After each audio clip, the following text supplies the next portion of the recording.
ASAP, baby. Hurry up, don't be lazy.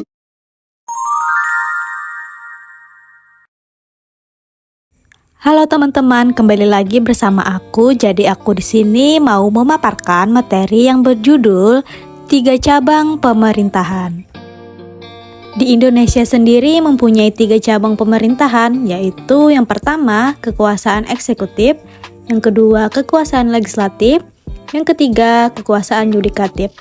Apakah teman-teman sudah tahu mengenai 3 cabang pemerintahan di negara kita? Kalaunya tidak, mari simak video dari aku.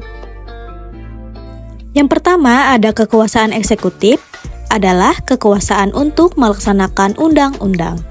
Cabang kekuasaan ini yang memegang kewenangan administrasi pemerintahan negara yang tertinggi. Kekuasaan ini berkaitan dengan sistem pemerintahan negara yang dianut masing-masing. Misalnya saja, Indonesia menganut sistem pemerintahan presidensial. Dengan demikian, secara sempit, kekuasaan eksekutif berada di tangan presiden sebagai kepala negara dan kepala pemerintahan. Yang kedua, ada kekuasaan legislatif.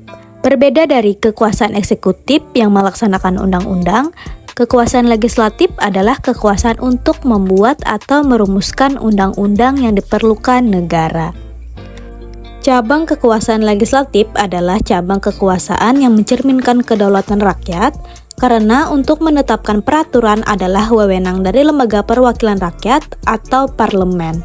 Contoh kekuasaan legislatif adalah Majelis Permusyawaratan Rakyat atau yang disebut dengan MPR, Dewan Perwakilan Rakyat atau yang sering disebut dengan DPR, dan Dewan Perwakilan Daerah atau yang sering disebut dengan DPD.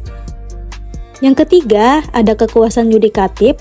Menurut Undang-Undang Dasar 1945, mengatur perihal kekuasaannya merdeka untuk menyelenggarakan peradilan guna menegakkan hukum dan keadilan yang dilakukan oleh Mahkamah Agung. Jadi singkatnya, menurut Undang-Undang Dasar 1945, kekuasaan yudikatif di Indonesia dijalankan oleh lembaga Mahkamah Agung dan badan peradilan yang berada di bawahnya serta Mahkamah Konstitusi. Jadi segitu dulu ya dari aku ya teman-teman. Kembali lagi.